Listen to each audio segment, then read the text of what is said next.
allez bien. Alors on se retrouve aujourd'hui pour une recette de brioche, je vous l'avais dit la semaine dernière. Alors on va faire ensemble une brioche avec beaucoup de beurre. On va faire la brioche nantaise. Il faut prendre le temps pour cette brioche, donc il faut bien respecter les étapes, les temps de pouce. Et je vous laisse découvrir la suite en images.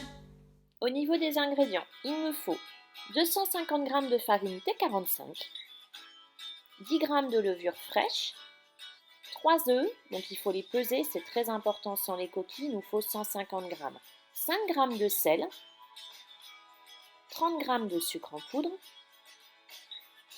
125 g de beurre pommade et un œuf pour la dorure.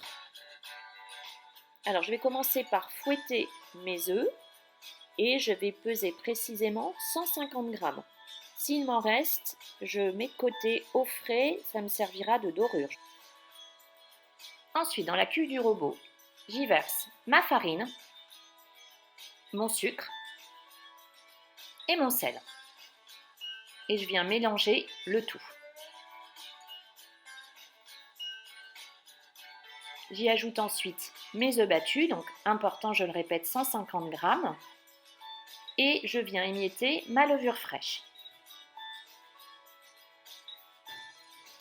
Avec le crochet du robot, je commence à pétrir en vitesse 1 pendant 2 minutes.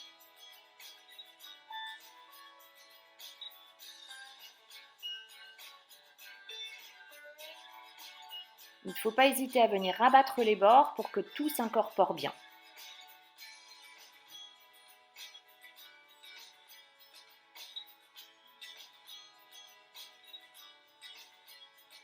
Quand les 2 minutes sont passées, je passe à la vitesse 2 et là je pétris pendant 8 minutes.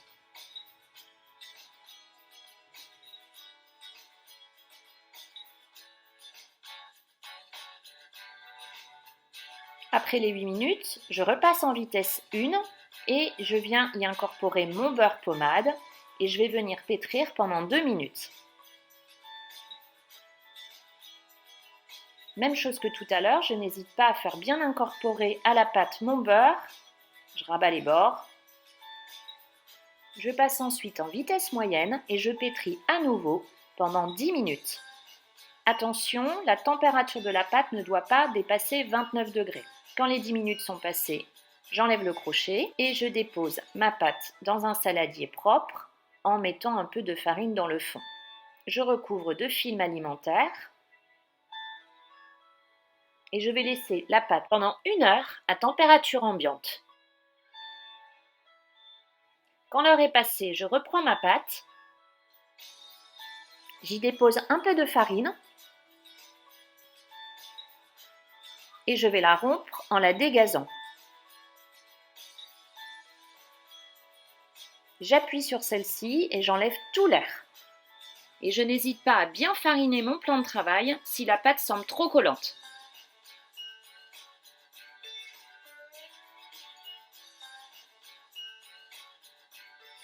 Et je forme une boule.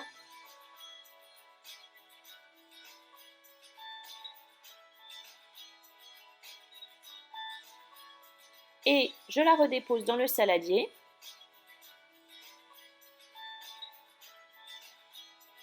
Et cette fois, je vais la mettre au frais. Je recouvre bien de film alimentaire comme tout à l'heure, donc au frais pendant 2 heures. Quand les 2 heures sont passées, je mets la pâte sur le plan de travail fariné, toujours. Et je vais la diviser en 6 pour faire 6 petites boules. L'idéal est de les peser pour qu'elles fassent toutes le même poids.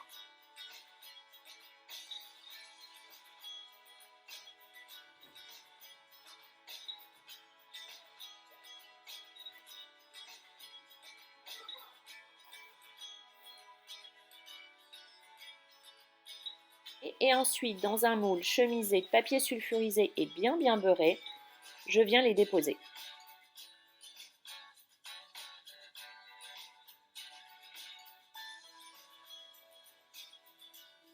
Je les ai mis un peu en quinconce.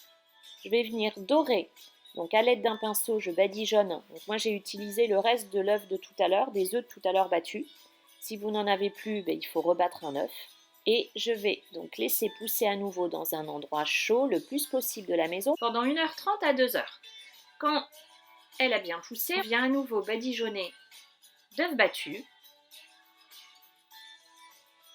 Et on l'enfourne dans un four préchauffé à 180 degrés pour 25 à 30 minutes. Celle-ci doit ressortir bien dorée. À la sortie du four, je la démoule rapidement, je la dépose sur une grille et il ne me reste plus qu'à la déguster.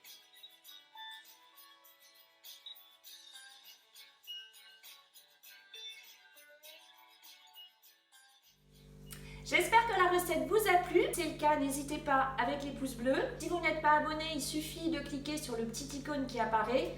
Et n'oubliez pas d'activer la petite cloche dès que je publie une recette, comme ça vous êtes avertis. Et je vous dis à très vite avec la prochaine recette.